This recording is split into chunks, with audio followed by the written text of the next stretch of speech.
Here to discuss, CNN national security analyst Samantha Vinograd and CNN legal analyst and former federal prosecutor Shan Wu. Welcome back to Newsroom.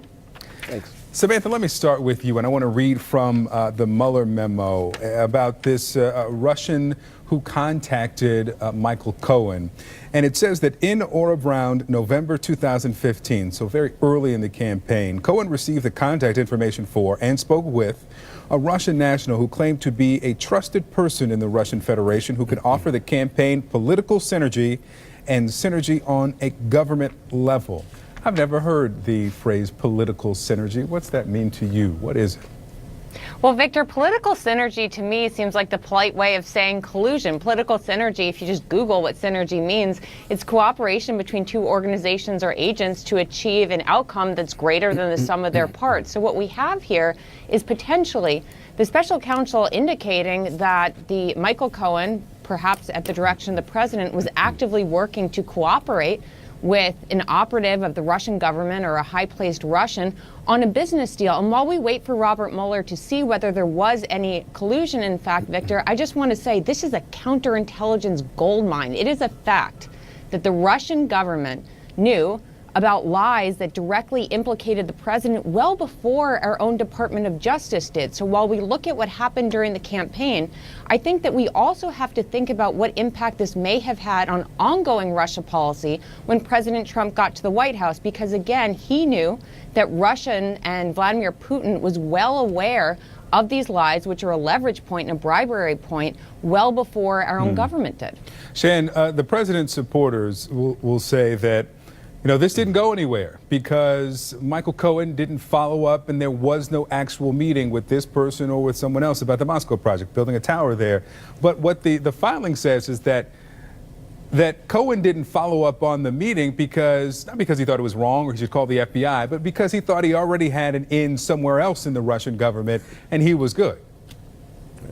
I think Sam's point is very well taken. This is a huge national security problem. It's a huge vulnerability, and the key there is exactly what did Michael Cohen convey to the president about these issues.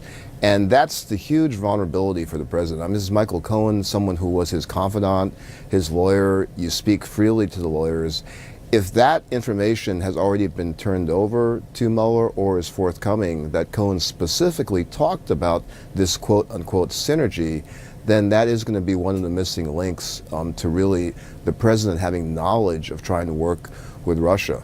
On the Moscow Tower type issues, these are even more concrete details have already emerged because that endangers President Trump because of the timing. He already gave these written answers, and most likely if he addressed business dealings with Russia, he most likely continued to deny them as he has publicly done that. So these are all very specific issues that caused a lot of problems for him, not to mention the campaign finance violations. And when we talk about the Justice Department not having accused, I think I disagree with that. The department has accused him. They're not charging him because there's the issue of whether you can charge a sitting president. But these are enormous vulnerabilities for the president as well as for his family from the Cohen issues. Samantha, one more specific here from the Mueller memo. Let's put it up on the screen. And the government writes here, the fact that Cohen continued to work on the project, speaking of the Moscow project, that tower, and discuss it with individual one, President Trump, well into the campaign, then private citizen Trump, was material to the ongoing congressional and special counsel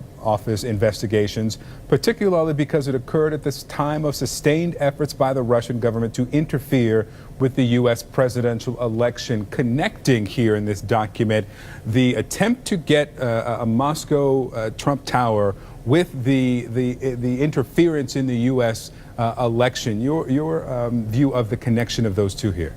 Well, Victor, there are just so many different puzzle pieces coming together, many of which the administration has said are mere coincidences up until this point. We know that President Trump, or not, then candidate Trump, was pursuing a business deal in Russia. We know that Vladimir Putin preferred Donald Trump as a candidate for reasons separate from this business deal. They thought that Donald Trump would pursue policies most helpful to the Russian Federation.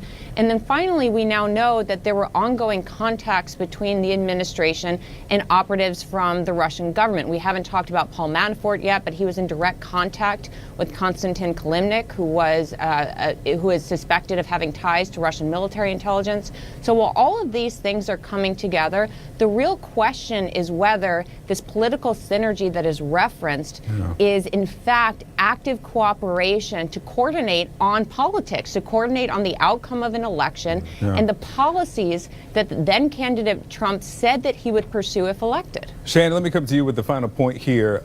Michael Isikoff with Yahoo News reported just days ago that Mueller's team was telling defense attorneys that they were just wrapping up some loose ends. With the introduction of what we've learned yesterday and several days earlier with the other Cohen documents, the Manafort documents as well, new characters, new investigations, the Flynn documents as well. Do you see this as wrapping up loose ends?